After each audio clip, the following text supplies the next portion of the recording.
त्यांना वाईट बोलायला शिकवलं. मला वाटतं जनता येणाऱ्या 20 तारखेला आणि 4 जूनला जेव्हा रिझल्ट येईल तेव्हा सगळ्या गोष्टी ज्या आहेत त्याचं उत्तर जे आहे ते जनता देईल.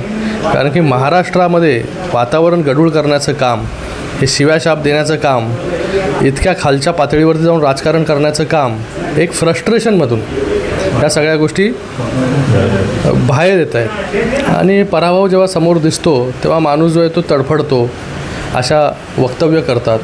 आणि आपली लायकी काय, मी नेहमी म्हणालो आपल्या लायकीप्रमाणे बोललं पाहिजे. आपली लायकी कोणावरती बोलायची आहे त्याच्यावरतीच बोललं पाहिजे.